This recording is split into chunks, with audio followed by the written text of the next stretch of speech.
Hi, everyone. This is Dr. Gail Carson. Welcome to Living Regret Free, a program that shows you how to live a better and more joyful life. As an added bonus, I invite you to listen to an introduction to my Mindset Matters program, which ties into this so well. Go to www.sobmindset.com. It's free, and I know you will enjoy it. If you'd like to contact me personally, drop me a line at gailcarson13@gmail.com or go to my website, www.spunkyoldbroad.com, and sign up for my weekly newsletter. Hi, everybody. This is Gail Carson. And before we start our show, I'm going to ask you to please subscribe on Apple Podcasts and YouTube for new content because we're always posting there. But I'd like to tell you about our guest this morning because she is really a remarkable individual. Her name is Kate Huffman, and she's an award-winning actor and playwright and a certified body image coach. She helps people who struggle with diet, exercise, and body hatred to rewire their brains towards self-acceptance so they can channel their time, energy, and money into living in greater alignment with their life purpose. Her world-toured one-woman show, I'm Too Fat for This Show, tells her story of 20 years of eating disorders, OCD, chronic pain, and body dysmorphia. It was the sharing of her story that sent her on her mission to help others who struggle with the unnecessary oppression of body hatred. Well, Kate, welcome to the show, and you are going to have a lot of people interested in what you have to say today. How are you? Oh, I'm great. Thank you so much for having me on. Well, it's so funny because, diet and exercise, all of that, it's been, it's probably one of the most discussed subjects in the world. And Yes. most people have been dieting and exercising, well, maybe not exercising, but dieting all of their lives. They go up, they go down, they go up, they go down. So it's Yes. just really important to stay at a pace that you can take. So you have been an actor and a writer for many, many years. So how did you come to the work that you do now, which is body image coaching? Yeah, so I am an actor and writer in LA, but I hid for decades a secret eating disorder, exercise addiction, body dysmorphia. I had several bouts starting at about the age of 14 and several times going forward of very severe anorexia, but even after, you know, quote unquote recovering from that, my life was filtered, every decision of my life was filtered through restriction and the obsessive compulsive rules that I had to follow according to whatever diet rules I had in my head and exercise rules, and it was crippling me in every area of my life. And in about 2014, I was looking up at the stars one night trying to figure out how to make any meaning out of my life, and I just thought the only thing I could possibly do was tell my story. And so I started writing it out, and I'm a comedian. I wanted to make it funny because I hadn't really seen eating disorders portrayed in a way that made sense to me. So I did this. I put my show out there. As you said, I'm too fat for this show. And it was a very present tense show. I put it out there. It was life changing. I knew it would be. I didn't necessarily know that it was going to change my life in a way that I wanted it to, but it was out there. People were exceptionally grateful to see it. So I continued doing it all over the world. It sent me to Europe. I got to do a lot of really cool things because of that show. But everywhere I went, people kept asking me how they could help other people with similar issues, how I had managed to heal, things like that. And I would kind of be like, did you watch the show? Because that's not how it ends. It doesn't end with me healing. I don't know if you realize that. But in time, those questions really started to sit very heavily on me, and I felt this responsibility to figure some answers out once and for all. And I really finally did the work to dive deep, get to the root of these diet culture messages that we absorb from such a young age that connects our value to our shape, and how to actually get in there with mindfulness and thought work and body positivity, body acceptance work and live freely in your body. And I was so grateful to have been able to do that work. So I got certified to be a body image coach, a life coach, and I've been teaching it online and working with clients ever since. And it's some of the most fulfilling work I can do. So let me understand this. Does it have to do with your brain? Does it have to do with the way you think? Why is it that we have such a hard time absorbing the messaging society about our overall value being tied to body image? And thank goodness there are a lot of people now on TV shows who are, definitely overweight, and entertainers who are definitely overweight who are successful. So is Yes. the image changing, or what is happening? Yeah. So, well, I would take some issue with the word overweight. I don't even know that it's I don't love that term just because over what weight? They are a weight. It's an acceptable weight. We are all weight. So there's stigma attached to we live in a culture that has a ton of fat phobia, fear of people in fat bodies as well as fear of fat on our own bodies. And that's why we live in this intense diet culture. So from a very young age, we're taught that dieting for the purposes of controlling our body is normal, when in fact it is inherently abnormal behavior for humans to let anything other than their own bodies govern what goes into them. We detach our brains from our bodies and we just follow this set of rules and tell our body to be quiet. Stop telling us what you want. We're not going to listen to you. We're going to follow this set of rules that someone else gave us. So it becomes this normalized thing.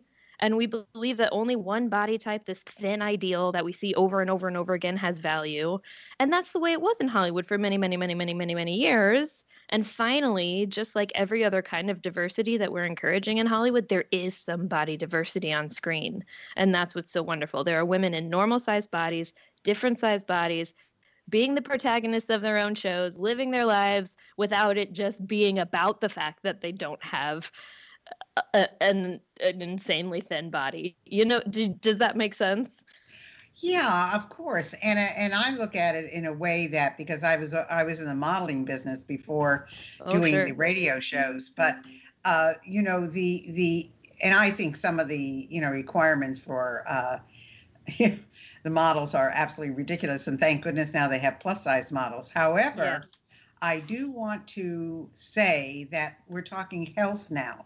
And I believe that you're much better staying at whatever weight you are than going up and down and up and down and up and down. I mean, you should, Yes. your body acclimates to the weight you are. The only thing is, they have proven that people who are, and I know you don't like the word, but overweight, these are people who are definitely people who are heavier than they should be, have physical problems. In other words, it's not good for their bodies to be that overweight. And so I don't agree they should lose the weight and gain it back and lose the weight and gain it back. However, I'm talking about blood pressure here. I'm talking about, Yes. other things. And even if they go through surgery, it's so much more difficult to operate on them. So, you know, So, uh, yeah, you want to say sorry. something? Go ahead. Well, the well, there are lots of things to respond there, but the blood pressure, first off, is a great marker of health.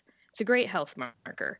That would be a worthwhile marker to track at a doctor's office. And And Kate, I got to tell you, that's the only good thing about me is my blood pressure. My blood pressure is like 110 over 70. I mean, it's ideal. I have a lot yeah, of other issues, but that's my ideal. well, that's fantastic. Yeah. So there's a health model created by doctors called Health at Every Size, which destigmatizes the weight element so much. Because here's the thing: when we put people on diets, when we tell people they have to lose weight in order to be healthy, when that becomes the focus, all it does, and this is proven, is create shame, create guilt, create toxic. I mean, diets are the number one cause of disordered eating. They're a cause of shame. They're a cause of they have been proven to work 2 to 5% of the time, period. Well, So if I the agree person, with you there. I yeah. absolutely agree with you there. So But, the focus can be less the what the it's just not the goal should not be a weight scale-related goal. Measure true markers of health. And if there are behavior changes that go along with it, great. Maybe a person will lose weight, maybe they'll gain weight, maybe they'll stay the same weight. It's just that it doesn't need to be the topic of conversation. It's just not at all productive. Well, I agree with you. I mean, so if you obtained and maintained the thin ideal for so many years, you would have thought you'd have been so happy and Oh, truly, able to live regret-free. But you say you're more regret-free now. Is that correct? well, certainly I was a very tiny person for very many years, though I never ever could have possibly have perceived that because I was severely body dysmorphic. And it just took so much effort to maintain that. It was every minute of my life had to be factored through it. Every decision had to be, am I going to be able to maintain what I need to eat? Is my very severely controlled food going to be allowable? Oh, I have to cancel plans because that's the only time slot I can get to the gym, just for all of it. Plus, then you're so exhausted. And I developed very severe chronic pain from it. I would lie on the ground in severe pain from overexercising and just know that I wasn't going to get anything done that day except get up and exercise for an hour and then come back and lay back down on the floor in severe pain. So it was very rough. However, that's how I got my body to look like what I believed was necessary for my career. It was just felt like a career move that I saw at age 10 in the 90s, looking on TV and seeing that there was only one option if what I wanted to do for a living was act.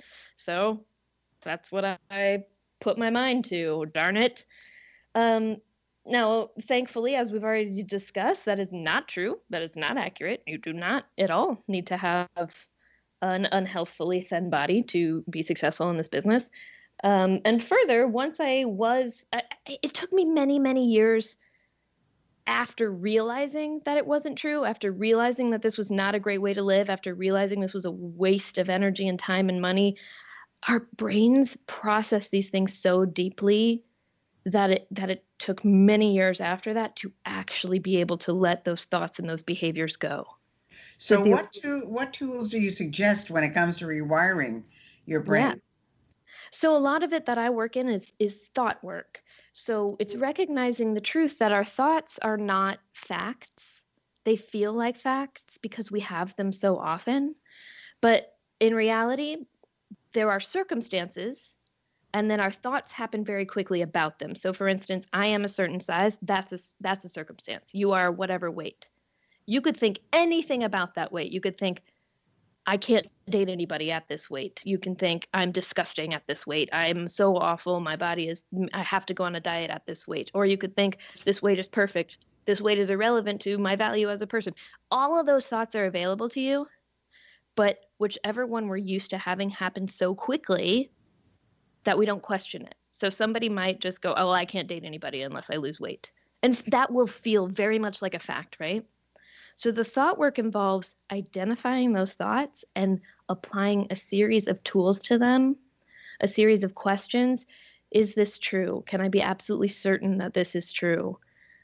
Would I say this to someone else? How would I feel if someone else said it to me? What could I think instead? There's just a plethora of tools to apply. And when you start to do that work, then you can shift slowly to neutral thoughts. Well, that's something that I wanted to ask you, Kate. How long does it normally take? I realize everybody is an individual, but how long does it normally take for a person to switch from for example, your first thought process to a healthy thought process? So what are we talking about here? That can vary so massively. It can happen at lightning speed. And when meditation comes into play, mindfulness awareness comes into play, it can happen at really fast lightning speed. Also, it can take months, but that's okay. It can take months to a year even. But the thing to remember is that these neural networks that developed when our brains were forming at around age 12 through your mid 20s, there's this second formation of your brain connecting messages and it's inside of itself. Those things are very deep. So sometimes you'll feel like you've taken a bunch of steps forward and you'll be walking around thinking I have a human body. I'm happy in my human body. I'm so happy my body is shaped like a human being. And then the next day you'll wake up and think, oh no, my body's awful and I have to get on the latest diet right away. And the important thing to remember is you haven't moved backwards. That's just an old neural network waking up, and you can trust that maybe that feeling and that thought is going to hang out for a little while, but you've got the tools to not let it hold you down for a long, long time. So it'll go from being like a bad body day to maybe feeling bad in your body for a half an hour, and then you move forward and you can get on with your day. So can working with a community of others along the same body acceptance journey be useful, or is it better to do this on an individual basis? Oh, thank you so much for asking that. One of the biggest things that I have seen is how much people's eyes are opened to know that other people feel this way. Many, many people think that they live in this world of such extreme hate for their bodies, and they look around at other people and think, well, they're all perfect, they're all great, they're all wonderful, and when they find out that those same people carry such deep stories around their bodies, because everybody does. I've worked with people in every single decade of life through 70s and from teens to 70s, and everybody's got very deep stories around their bodies. And when people see that other people whom they perceive to be beautiful creatures carry similar weight, it really helps them to shift their own thinking. So working in a community is really, really powerful. It's interesting. I am a big believer in exercise. I believe everybody needs to be moving, Yeah. at least 30 minutes a day. I prefer an hour a day, but I think it's important because I think it's important for your bones and for your, Mm-hmm. the core and, all the things that keep you moving. But, I understand what is going on in people's minds because I certainly have experienced it with many people in my, I had a chain of career schools and of course I was in the modeling business. So and some of the expectations were ridiculous. I had a model who was 5'9" and they thought she was, overweight at 110. So, I mean, Yeah. there are ridiculous situations, but what are some triggers that instill body hatred or diet culture thinking, even after you've been on the body acceptance path for a while? I mean, how do people guard themselves against those things?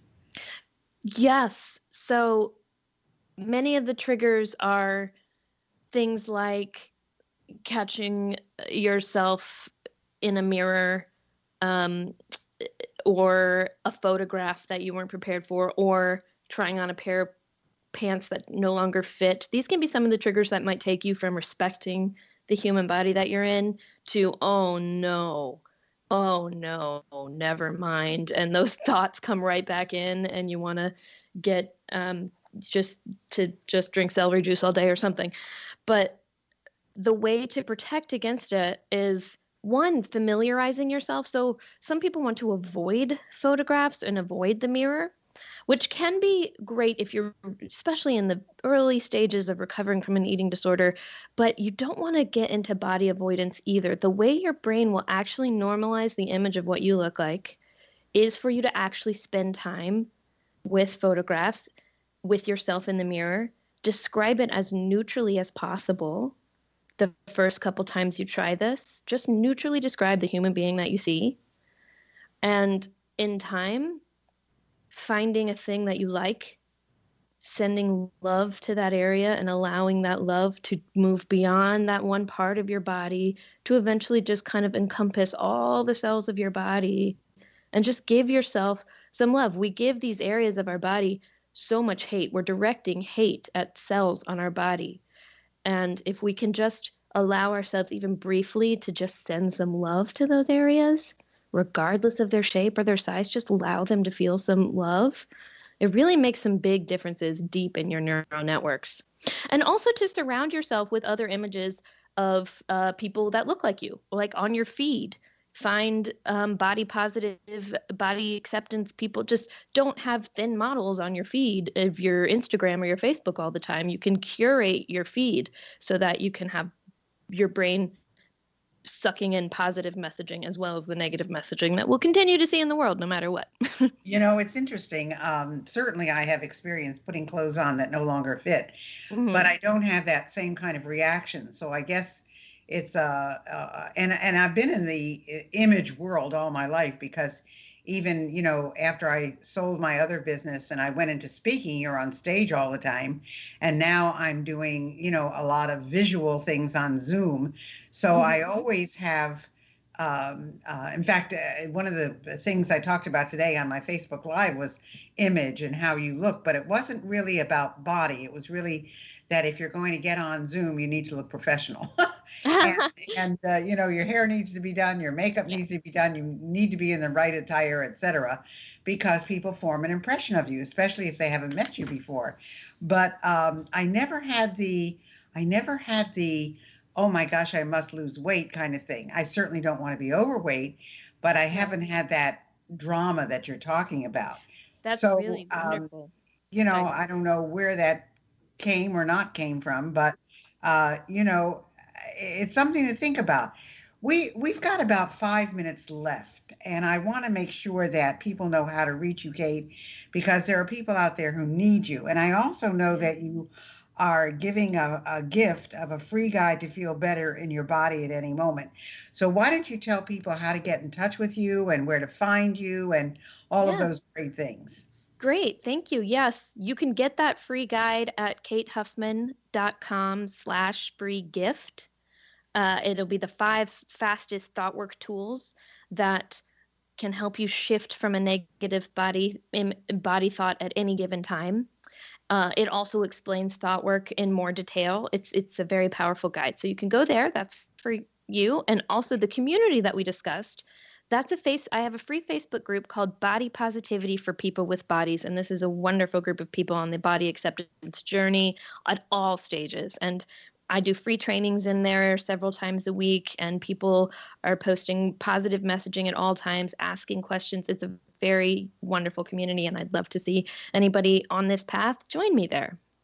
That's so funny. Body positivity for people with bodies. Exactly. We all have bodies, so it's interesting that that's how you titled it. And by Well, the way, when you talk about Kate Huffman, Kate with a K, Kate, and Huffman is Huffman, not O. It's thank you. Huffman.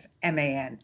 So, Kate, what is the biggest lesson you've learned in all of this? I mean, I don't know how old you are now, but you said this started with you when you, I guess, were, 10 or 12 or 15 or whatever. So what is the biggest message you can leave our listeners with? Self acceptance and self compassion is so crucial, and it is definitely, it can be very hard to learn, but it is truly the key to everything. And I'm 37, and from about ages 10 to I'd say 34, I didn't have any of it. I couldn't have possibly said one kind thing about myself. And as soon as I learned to actually be able to do that, changes everything. It really truly does. You're going to be with yourself forever, so you ought to love yourself. Well, I certainly agree with that. I mean, it's important to like who you are because, first of all, if you don't like who you are, you can't like anybody else. So you need to like who you are. And even though you may not have the image that the stars show you on TV, that doesn't mean you're not a worthy human being. You Right. have so much to offer and you have so much to give, and every person is worthwhile. So it's so important. This is all about, this program is about living regret free. We Mm-hmm. don't want people to feel as if they can't live regret free anymore. So, if you want to reach Kate, you can reach her. Her website is Kate, Kate, Huffman, Huffman.com. Go to her free Facebook group, which is Body Positivity for People with Bodies, and go to her website to find her free gift, a free guide to feel better in your body at any moment. Well, I want to thank you, Kate, for being with us today. You delivered an important message. I want to encourage our listeners to subscribe to Apple Podcasts and YouTube for new content. I want to encourage people to go to my Facebook group, which is a free Facebook group as well for people over 50, women over 50, which is the virtual SOB group, the virtual SOB club, I should say. And I also want to say anybody who's interested in finding out more about the programs we have to offer, whether they're online or in-person coaching, go to my website, which is spunkyoldbroad.com. Kate, keep in there pitching, keep doing your one-woman show, keep out there as a performer so people can see you, know you, hear your message. I think all of that is so important. And Thank you. if you're not, if you're not the ideal whatever, I mean, with everything that's going on in today's world today, it doesn't matter. The most important matter is that you're healthy and that you live a healthy life. Those are the things that are important. So thanks for being with us, guys that are listening, gals that are listening. Go to see Kate if you're having a body issue and see what she can do for you. Thanks so much for being with us, Kate. Oh, thank you so much for having me. This has been great. Hi, this is Dr. Gail, and I wanted you to know I have a whole bunch of other things to offer you. If you go to spunkyoldbroad.com, you will see an array of SOB stuff for sale and all our latest products and additions. If you're interested in getting on TV, I have a brand new course, Get on TV. And if you want to start your own business, you'll want my SOB Guide to Business Success. I know you'll love them all. I guarantee it. Thanks for listening, and I hope you enjoyed today's show. I choose my guests carefully, so if you have someone you'd like me to interview, please drop me a line at gailcarson13@gmail.com. In the meantime, check out my intro program, Mindset Matters, at www.sobmindset.com. See you next week.